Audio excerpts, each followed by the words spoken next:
स्थापकाय च धर्मस्य सर्वधर्मस्वरूपिणे अवतारवरिष्ठाय रामकृष्णाय ते नमः। जननीं शारदां देवीं रामकृष्णं जगद्गुरुं पादपद्मे तयोः श्रुत्वा प्रणमामि मुहुर्मुहुः। नमः श्रीयतिराजाय विवेकानन्दसूरये सच्चित्सुखस्वरूपाय स्वामिने तापहारिणे। বেহালার আপনারা সবাই যারা ভক্তরা এখানে এসেছেন, পরম পূজ্যপাদ আমাদের মনের ভিতরে যে সাধনার নিজের সাধক রয়েছেন, আপনারা সবাই তারা সবাই পরম পূজ্যপাদই হয়েছেন। তার কারণটা একটাই যে এই সময়ে যে একটি হাওয়া চলছে সেটা হচ্ছে শ্রী রামকৃষ্ণ দেবের সর্বধর্ম সমন্বয়ের হাওয়া। আবার বলতে পারেন শ্রী শ্রী মায়ের সবাইকে আপন করে নেওয়ার একটা হাওয়া। আর একটা জায়গা আছে স্বামীজির ভিতরে যে সাহসটা তিনি দেখিয়ে গেলেন, নতুন ভারতকে নির্মাণের যে কথাটা বলে গেলেন, সেটা কিন্তু চারিদিকে আমরা দেখতে পাই। তারই প্রতিরূপ হয়ে প্রত্যেকটা যারা তার নামে ঘর পরিবার ছেড়ে সন্ন্যাসী হন, আর যারা তাদের সঙ্গে এসে নিজের মন প্রাণে তাদের ভাবটাকে আপ্লুত করে, আপনারা যেমন এরকম একটি ছোটো সংস্থা করে ছোট জায়গা নিয়ে ধীরে ধীরে তার বিস্তার করে সেবা করে এরকম যে ধীরে ধীরে যে চলে উঠছেন, তার একটাই উৎসাহ আছে, তার একটাই পাওনা আছে। সেটা হচ্ছে সাধারণভাবে বলতে গেলে সেটা হচ্ছে নিজের আত্মকল্যাণের কথা, তারপরে বলতে পারেন নিজের আত্মসন্তুষ্টির কথা, আর একটা বলতে পারবেন যে নিজের মনটাকে সৎভাবে বইয়ের পাঠ করি, বা হয়তো বিভিন্ন প্রকারের বিভিন্ন সময়ে আমরা সাধুসঙ্গ করি। অনেক জায়গায় কোথায় চার্চ আছে তো আমরা ফাদারের সঙ্গ করি, কোনো জায়গায় মসজিদ আছে তো তাদের মৌলবীদের সঙ্গ করি। বিভিন্নভাবে আমাদের একটা অনুসন্ধান করার চেষ্টা থাকে যে সত্যটা কী আছে, আমি যে কী করে যে সত্যের দিকে এগিয়ে যেতে পারি। বেশিরভাগই আমরা দেখি যে ছোট বয়সে এইসব জিনিসের ভিতরে মন থাকে না। মন থাকে আমার মা আমাকে এটা আনিয়ে দাও, আমার বাবা আমাকে এটা জোগাড় করিয়ে দাও। এইভাবেই আমাদের জীবনের প্রাথমিক জীবনটা এরকম কেটে যায়। আরও যদি খুব ভিতরের দিকে নিজের মনের ভিতরে দেখিয়ে একটু একটু উঁকি মেরে ভালো করে যদি দেখা হয়, তাহলে দেখতে পারবেন যে জীবনের অর্ধাস মানে 50% কাজটা 50% কাজটা তো ঘুমিয়ে ঘুমিয়েই কেটে দিয়েছে। 50% করে যে বাঁচলো, 50% আয়ু এখন হাতে হাতে রইল, তার ভিতরে 25% তো আমরা বেশিরভাগই কমপ্লেন করতে করতেই করে দিলাম। আজকে খুব গরম নেই, আমরা বেশিরভাগই গরম ভোগ করছি, এটা এত দাবাদার চলছে, আমার ভাবে খুব গরম। বেশিরভাগই বিভিন্নভাবে আমরা কমপ্লেন করে করে জীবনটা কেটে দিলাম। এখন যে এত অল্পটুকু যে জীবন রয়েছে, সেই জীবনটা শ্রী রামকৃষ্ণদেব, মা শারদা, স্বামীজির নামে আমরা যখন দিতে চলছি, নিশ্চয়ই আমরা কোনো না কোনো গুরুদেবের কাছে, তার কাছে আমরা শরণ নিই, আমরা তার কাছে উপাসনা করার পদ্ধতিটা শিখতে পারি, তার জন্য দীক্ষা নিই। এই দীক্ষা নেওয়ার পরে আমরা সেই সাধনার পদ্ধতিটা আমরা নিজের জীবনে আনার চেষ্টা করি।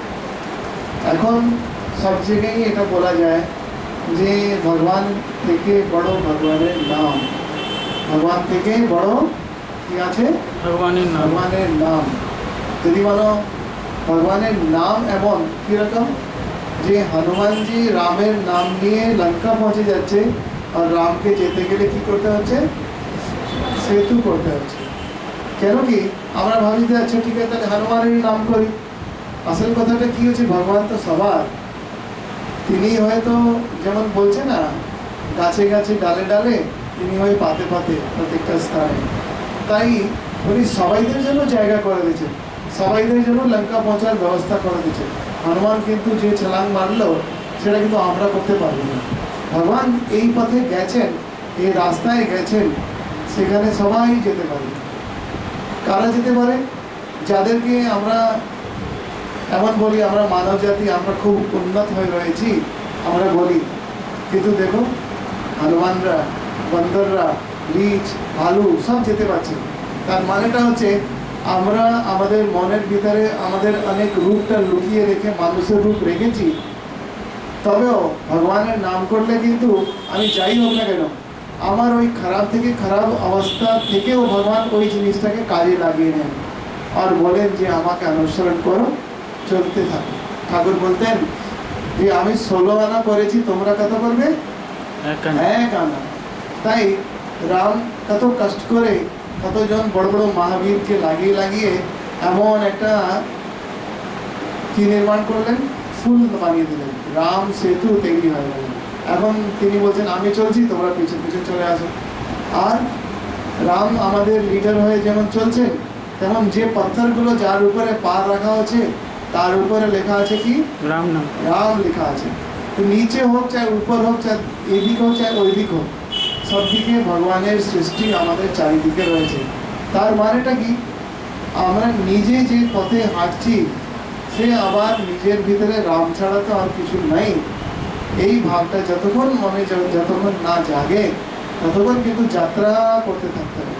যতক্ষণ না জাগে, যেমনই জেগে যায় তখন মনের ভিতরে এই স্বরূপের দর্শন হয়, হ্যাঁ আমার ভিতরে তিনি বিরাজিত। যদি আমার ভিতরে তিনি বিরাজিত, তো অন্যজনের ভিতরে যে বিরাজিত নয় সেটা কে বলবে? সেটা তো নয়। যখন এই ভাবটা যখন জাগে তখন আপনারা এমন বলতে পারেন যে আচ্ছা এটা যখন জাগবে তখন যে সময় আসবে, আরে বেশিরভাগে 75% তো চলে গেল, অতটুকু আছে, কখন আরম্ভ করবেন? এই আরম্ভ করাটার মানেটা হচ্ছে এখন থেকে এই মুহূর্তেই স্বীকার করে নেওয়া যে আমি হচ্ছি তার, তিনি হচ্ছে আমার। শ্রী রামকৃষ্ণদেব বারবার বলতেন যে এখানকার সম্পর্কটা তুমি যখন জানতে পারবে তোমার কাজ হয়ে গেছে। অনেকজনের কাছে যখন শ্রী রামকৃষ্ণদেবের কাছে যেতেন আর কি শ্রী রামকৃষ্ণদেব কি বলতেন, আচ্ছা তুমি এখানকার সম্পর্কে কি বুঝেছ বলো তো। তো যে যতটুকু বুঝতেন অতটুকু মানে হচ্ছে তার নিজের জীবনের প্রগতি হয়েছে। সেই প্রগতিটা হচ্ছে, সেই যে উন্নতিটা হচ্ছে আধ্যাত্মিক জগতে উন্নতি, তার ওই রকম হয়েছে। আমরা দেখছি কল্পতরু দিবস যে আমরা পালন করি, যে শ্রী রামকৃষ্ণদেব সবাই উপরে কৃপা করে কল্পবৃক্ষের মতো যে যেমন চেয়েছে তার এমন উন্নতি হয়েছে। কেউ যদি সাকার ভাব দেখতে পছন্দ করতেন তাকে সাকার ভাবের ভিতরে ঈশ্বর দর্শন দিলেন, কারো কারো যে নিরাকার ভাবছে নিরাকারের স্বরূপে দর্শন করলেন। আবার ঈশ্বরের সম্পর্কে বলা যেতে পারে যে সাকার হতে পারে, যে আবার নিরাকার হতে পারে, আবার যে কোন কোন রূপে হতে পারে সেটা আমরা কিছু বলতে পারবো না। সেখানে শাস্ত্র চুপ রয়েছে, আর কিছু যেখানে বলা যাচ্ছে। তাই যে সাধন পদ্ধতি আছে, নিজের যে সাধন আছে সেটাকে কিন্তু ধরে রাখতে লাগে। এটাই হচ্ছে যে আমার সুযোগ হয়েছিল, সুবিধা হয়েছিল যে পূজ্যপাদ শ্রীমৎ স্বামী গহনানন্দজি মহারাজের তার ওনার যে লেখা চিঠিগুলো সেটাকে জোগাড় করে একটা জায়গায় আনিয়ে একটা বই আকারে করতে গেলে, তো সেই বইটা আমি আগেও যখন একবার এসেছিলাম সেখান থেকে কিছু একটু পাঠ করেছিলাম হয়তো, আর আজকেও এটা নিয়ে এসেছি। তার একটা ছোট বইটা বের করা হয়েছিল মধুসঞ্চয়, সেখান থেকে একটা ছোট ছোট কিছু আমি পাঠ করি। কৃষ্ণ মহারাজ বলছেন যে ইষ্ট দর্শন কি রকম হয়, জপে মন একাগ্র হতে চায় না, কয়েক বছর পরে একটু একটু করে মন একাগ্র হতে থাকবে, তখন ইষ্ট দর্শনের জন্য ব্যাকুলতা আসবে এবং নিরন্তর জপ করতে তুমি আনন্দ অনুভব করবে। ক্রমশ তোমার মন শুদ্ধ নির্মল হবে এবং ইষ্ট দর্শনের যোগ্য হয়ে উঠবে। এখানে খুব সুন্দরভাবে মহারাজ একটা খুব কথা সুন্দর বুঝাচ্ছেন যে আমাদেরকে ইষ্টের দর্শন করার জন্য যোগ্য হতে হবে। যোগ্য হওয়ার জন্য কি কি করতে হবে? প্রথমে তো যারা যারা দীক্ষা নেন অনেকবার কি হয় যে খুব এইমাত্র দীক্ষা নিয়েছেন, খুব বৈরাগ্য হচ্ছে মনের ভিতরে, যেখানে সেখানে গিয়ে জপ করতে বসছে, এই করছে সেই করছে, তবে আবার সংসারে কিছু দরকার পড়লো, এরকম করে করে মানুষ ভুলে গেল। কিন্তু এই যে নিয়মানুবর্তিতাকে বানিয়ে রাখা, যে পতঞ্জলি যোগ সূত্রে বলছেন দীর্ঘকালীন নৈরন্তর্যম, দীর্ঘকাল পর্যন্ত নিরন্তরতা বানিয়ে রাখা, এটা কিন্তু খুব দরকার। আমরা কিন্তু এটা হারিয়ে ফেলি অনেকবারই, অনেক কারণে। আমরা সব থেকে প্রথমে কি করি, সব থেকে প্রথমে আসনটা উঠিয়ে দিই। আজকে অনেক চাপের কাজ হচ্ছে, চাপ হচ্ছে, চারিদিকে যেতে হবে, এই করতে হবে, সেই করতে হবে, সব জিনিসটা শর্টকাট করতে গেলে প্রথম কাজটা আমরা কী করি, প্রথম কাজটা আমি অনেকজনই দেখেছি, আমার নিজের জীবন জায়গাতেও দেখেছি, যে সব থেকে প্রথম হচ্ছে আসনটাকে তাড়াতাড়ি গুটিয়ে দেওয়া, যা তাড়াতাড়ি জপাল গুরু গুরু গুরু গুরু করে 108 করে কাজ শেষ করে দেওয়া। এরকম না করে এটাকে নিয়মানুবর্তিতা, কেন জীবনে খাওয়া দাওয়া, পরিবার, সোসাইটি, এই সবগুলো ঈশ্বর আছেন, তবেই এই সবগুলোর কোনো মাহাত্ম্য আছে। যদি আমার জীবনে ঈশ্বরের কোনো মাহাত্ম্যটা থাকলো না, তাহলে এইসব নাম যশ প্রতিপত্তির কোনো কিছু লেনা দেনা থাকে না। কেন এই জীবনটা শুধু একটা নিরলসভাবে যে কাজটা করে গেলাম, সেই ভাবটা যে করে যে আনন্দ পাই, সেই এখানে শ্রী রামকৃষ্ণদেব নাম যদি না করি, তাহলে এই জীবনের কোনো মাধুর্য থাকবে না। মহারাজ বলছেন যে যোগ্য হতে হবে, আর যোগ্য হওয়ার আগে জপ করতে করতে অনেকবার হয়, জপ করতে করতে খুব আনন্দ হচ্ছে, অনেকবার অনেকজন বলে জপ করতে আনন্দ হচ্ছে, ধ্যান করতে আনন্দ হচ্ছে, কিন্তু এটা মনে রাখতে লাগে যে জপ করতে করতে যে ধ্যান হচ্ছে, ধ্যান করতে করতে যে আনন্দ হচ্ছে, আমরা ওই আনন্দের জন্যে, মাত্র ওই আনন্দের জন্যে শুধু জপ করছি না, আমরা জপ করছি, ধ্যান করছি ইষ্টের দর্শন করার জন্য, ইষ্টের সঙ্গ লাভ করার জন্য। যেমন এত খুব গরম পড়ছে, কোনো একটা নদীর কাছে যাই, যেমন গঙ্গা নদীর কাছে গিয়ে একটু পাশে যায়, তাহলে কী হয়, বাতাস গায়ে লাগে, গায়ে বাতাস লাগলে একটু ভালো লাগে। তো জপ করাও এরকমই, যে ভগবানের কাছে যেমন যেমন এগোয় একটু আনন্দের আভাস পাওয়া যায়। কিন্তু আসল মজা কোথায়, আসল মজা হয় যেমন শ্রী রামকৃষ্ণদেব বলেন, নুনের পুতুল সমুদ্র মাপতে গেল, তারপরে বলে গেল, ওটাই হচ্ছে আমাদের আসল আনন্দের স্বরূপ। আমরা সংকীর্ণ ছোট একটা বিচার থেকে আমরা বৃহৎ হয়ে গেলাম। আমরা কি হয়ে গেলাম, আমি একটা ছোট নদী ছিলাম, ছোট নদ ছিলাম, আর কি হয়ে গেলাম, সাগর হয়ে গেলাম। এই সাগর হয়ে যাওয়ার নামটাই হচ্ছে ইষ্ট দর্শন, ঈশ্বর দর্শন। তাই যখন আমরা নদীর কাছে যাই, খুব আনন্দ লাগছে, পশু পাখির একটা শব্দ শোনা যায়, নদীর যে জলের স্রোতের একটা শব্দ শোনা যায়। আপনারা অনেকজনই কেদারবদ্রী গেছেন, হয়তো গঙ্গোত্রীও গেছেন, কি সুন্দর লাগে, উখি মাঠ থেকে তারপর নদী অলকানন্দার সাইড থেকে বেরোচ্ছে, কি ভালো লাগছে। কিন্তু যখন গঙ্গোত্রীতে গিয়ে স্নান করবেন, আরও একটা মজা পাবেন, কি সুন্দর ঠান্ডা জলে মায়ের কোলে এলাম, একটা আলাদাই একটা স্বর্গিক অনুভূতি পাওয়া যায়। তো ওই অনুভূতি, ইষ্ট দর্শন করার অনুভূতি পর্যন্ত আমরা নিজের জপটাকে করতে করতে যে আনন্দ পাচ্ছি, এই আনন্দের ভিতরেও রসাস্বাদন যেন না হয়। যেমন হয়, আজকে হয়তো আপনারা লুচি করেছেন, আমার খুব মজা লাগছে, আমি লুচি খেয়ে যাই, লুচির আনন্দ তার ভিতরে ডুবে যদি যায়, বলছি লুচি খেতে থাকলে কী হবে, পেটে কী হয়, গোলমেলে চলে বেড়ে যাবে, ব্যায়ামও বেড়ে যাবে। তাই এরকম করে যে জপধ্যানের যে আনন্দ আছে, তার থেকেও বড় একটা জায়গায় আনন্দ আছে, যে ইষ্ট দর্শন। আবার এখানে একটা খুব মজার জিনিস আছে, শ্রী রামকৃষ্ণদেব যখন, শ্রী রামকৃষ্ণদেব আমাদের নরেন্দ্র, আমাদের যে বিবেকানন্দ, এই যে এখন একটু মহাপুরুষ হয়ে গেলেন, কিন্তু তখন তিনি নরেন্দ্রনাথই আছেন। এই নরেন্দ্রনাথ যখন কাশীপুরে যখন ভালো একটা বিশালভাবে একটা অনুভূতি পেয়েছেন, তখন কি বললেন, যে আমি এখানেই থাকতে চাই, আমি এটাতেই থাকতে চাই।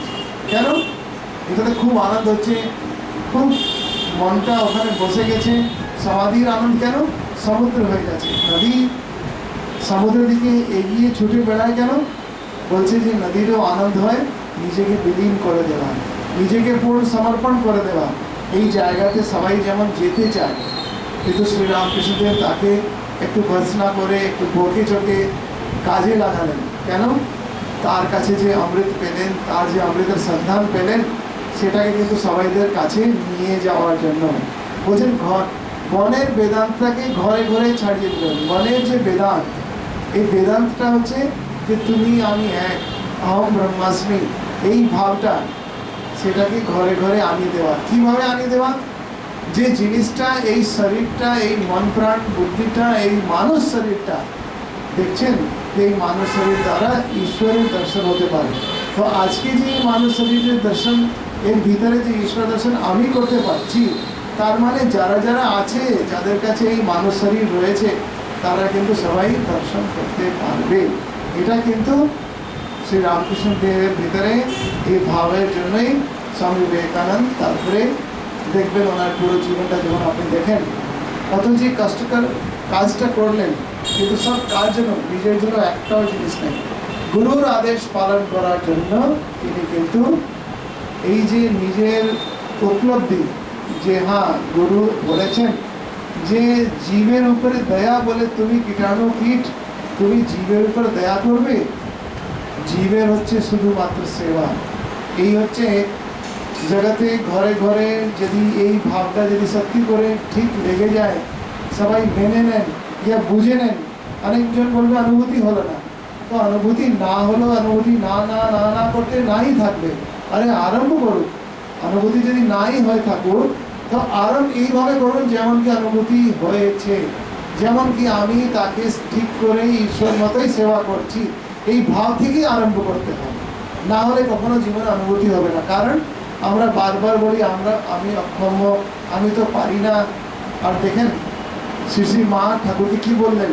ঠাকুর যখন বললেন আমি যে করেছি কি, তোমাকে তো আরও বেশি করতে হবে, ঠাকুর কি বললেন? ঠাকুর এইভাবে ওনাকে আদেশই দিলেন যে তোমাকে অনেক করতে হবে। মা তখন নিজের অক্ষমতা দেখাচ্ছেন, আমি তো মেয়ে মানুষ, আমি ওর যে কী পারবো। ঠাকুর খুব জোর করে ওনাকে দেখলেন, বেশ পারবে তুমি, আমি করেছি তার থেকে বেশি করতে পারবে। সত্যি করেই তাকে মা বলে ডাকার জন্য কতজন যে ওকে দেখছে, শ্রী মাকে দেখছে, কোনো না কোনোভাবেই মায়ের প্রতি আকর্ষিত হয়ে যায়। তার ভিতরে এমন মাতৃভাব স্বরূপ জেগে উঠেছে। আর ঠিকভাবে আরও যদি দেখেন, শ্রী রামকৃষ্ণ দেবের জীবনে এমন কিছু কিছু ঘটনা দেখতে পারবেন যে জগতের ভিতরে যে লোকজন যাকে ভুল বলে, তাকে তিনি সিদ্ধ করে গেলেন।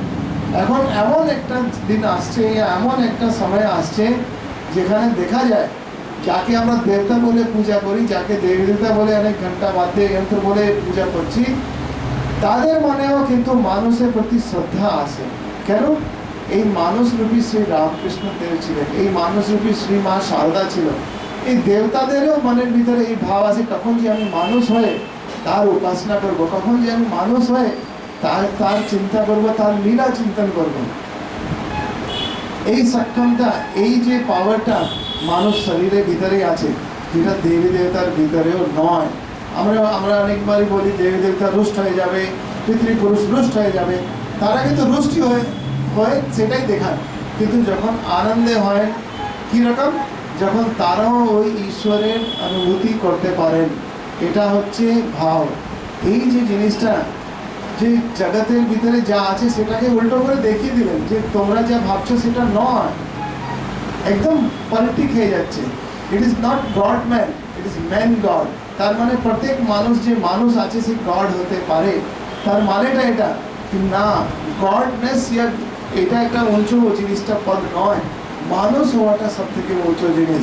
আর সত্যি করে যার হোশ আছে সে মানুষ আছে। কার হোশ আছে?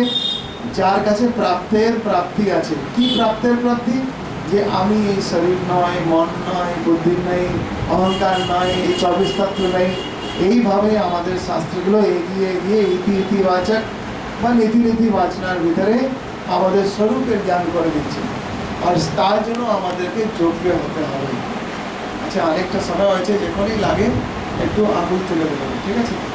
যে সময় হয়ে গেছে। আচ্ছা, তারপরে আবার একটি পড়ি।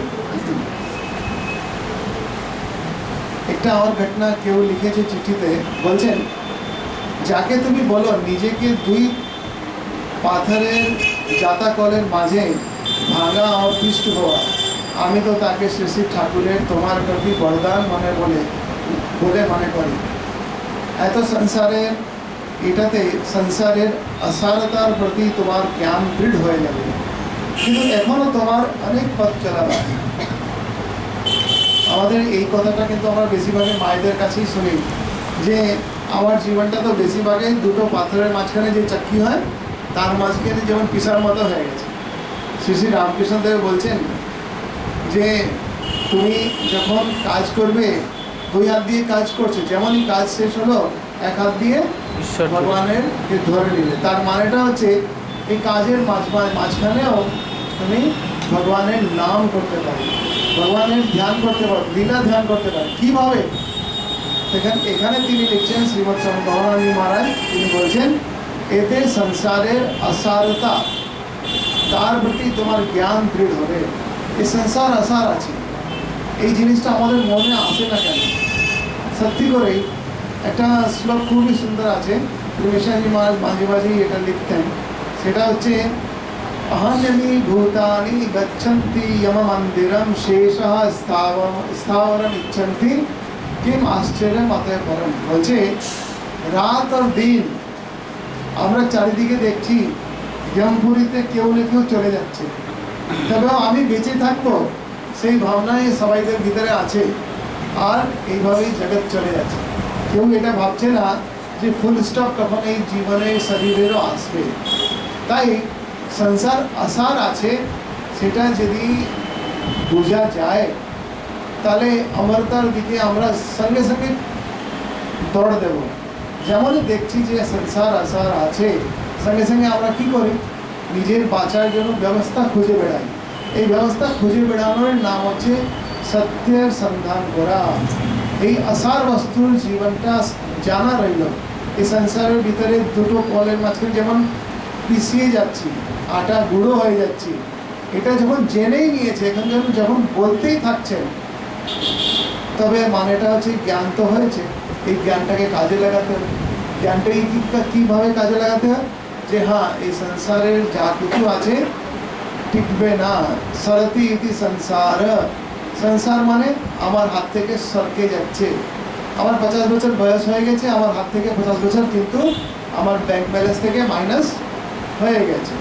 এখন যে 50 বছর, যারা শাস্ত্র বলে 100 বছর, শরৎ বর্ষ জীবেত, 100 বছরের জন্য মানুষ জীবিত থাকে। তো আমি তো মানি না যে আমি 100 বছর জীবিত থাকতে পারি।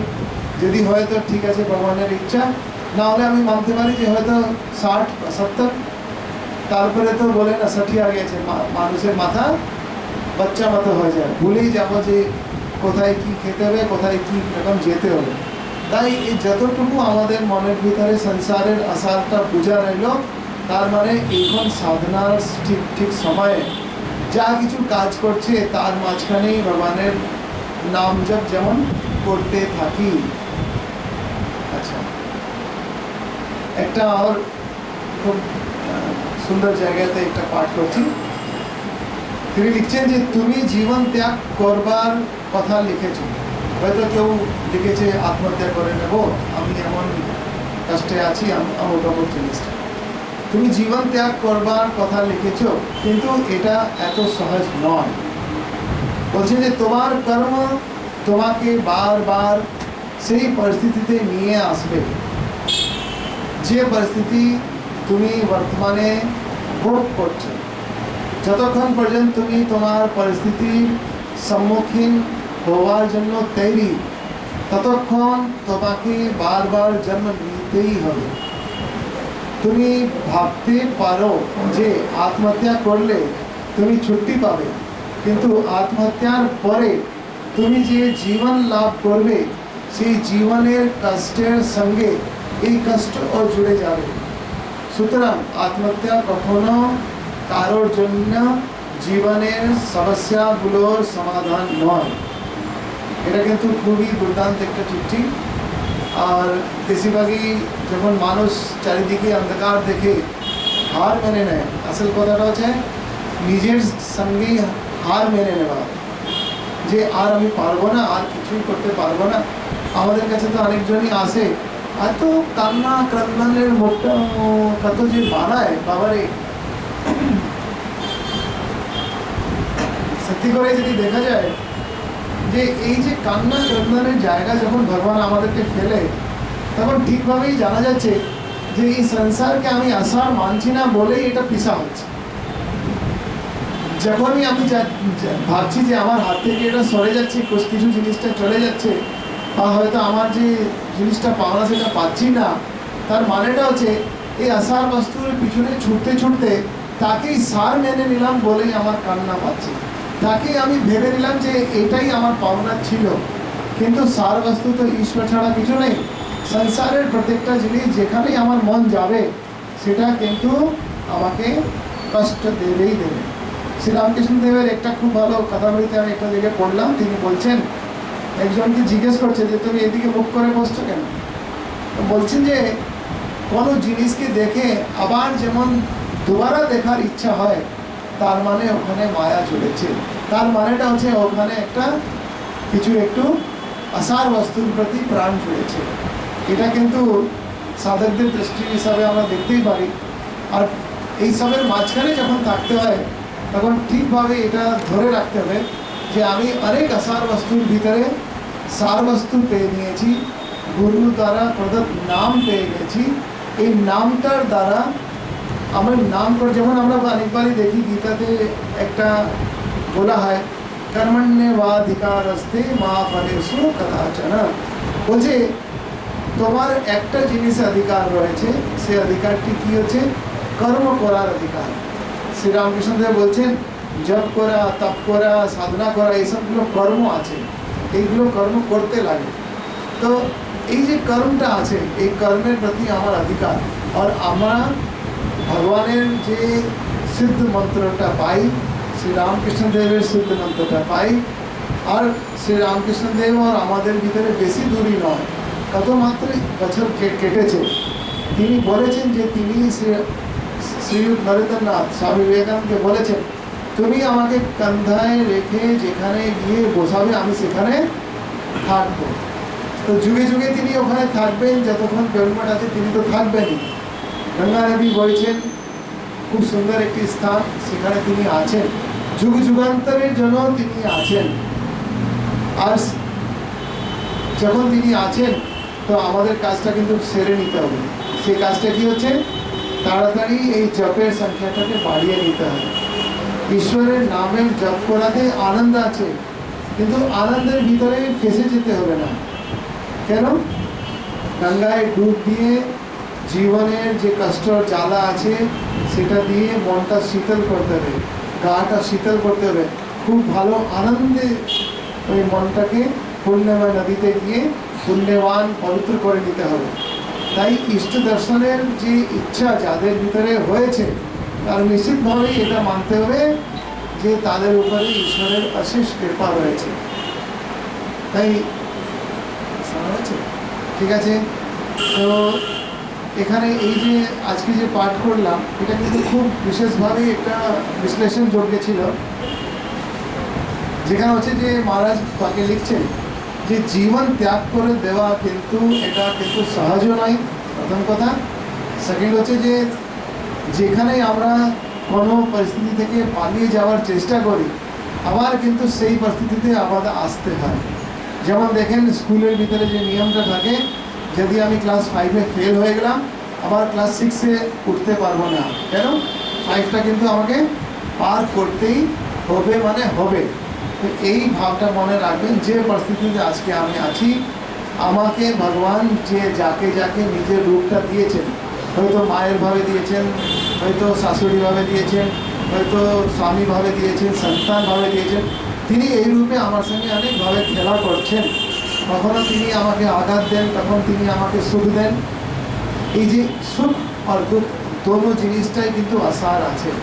সার বস্তু একটাই, ভগবানের নাম করে যাওয়া, ভগবানের নামের ভিতরে মনটাকে এরকম ডুবিয়ে দেওয়া যে যতই ভগবানের নাম করলেও আনন্দ এলেও আমি ওই দিকেও না তাকিয়ে আমি শুধু ঈশ্বরকে চাই। এই ঈশ্বরকে চাওয়ার নামটাই হচ্ছে মানুষের হোশ হওয়া। আমাদের সবাইদের এই মানুষের রূপে আমাদের হোশ হোক, এটাই শ্রী শ্রী রামকৃষ্ণদেবের চরণে প্রার্থনা জানাই।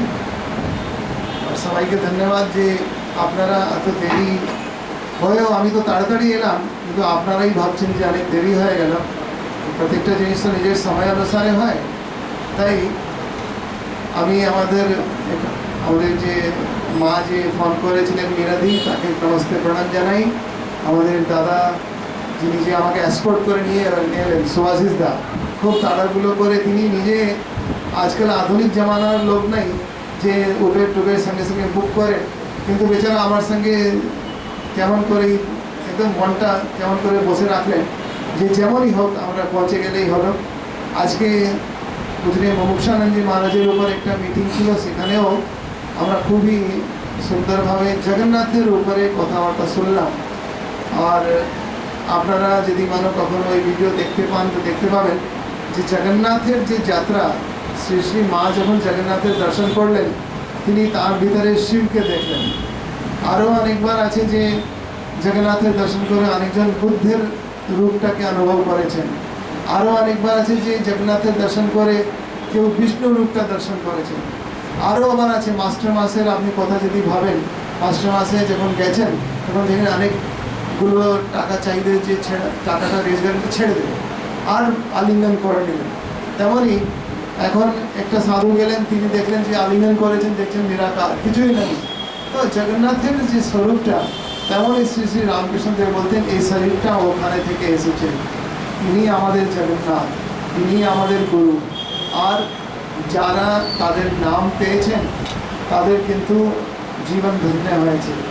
নামটা পেয়েও যদি নামটা চেক পেয়েছেন, চেকটা ব্যাংকে যদি না দেন তাহলে লাভটা কী? তো ওইরকমই ভগবানের নাম জপ করার অধিকার পেয়েছেন, আর নাম জপ করবেন না ইয়া কম করে করবেন তাহলে লাভটা কী? তাই এটিএমটা পড়েই থাকলো, অনেকজন মায়েরা এটিএম ইউজ করতে পারে না, এটা কি আছে, এটা দিয়ে হয়তো খাস খুশলি করার জন্যই কাজে লাগে, তাই তো? তো সেটাই, যে টেকনোলজি পেয়েছেন সেটাকে কাজে লাগাবেন। তাই এই টেকনোলজি আছে নামামৃতম পান, এই নামের অমৃত যেটা আছে সেটা কিন্তু পান করে যান। এটাই হচ্ছে এই যুগের সবথেকে ভালো রেমেডি, আর এটাই হচ্ছে আমাদের চিকিৎসা। এই বলে আমার বাণীকে বিশ্রাম দিই। সবাইকে ধন্যবাদ প্রণাম জানিয়ে ওম শান্তি শান্তি শান্তি হরি ওম তৎসৎ। শ্রী রামকৃষ্ণার্পণমস্তু।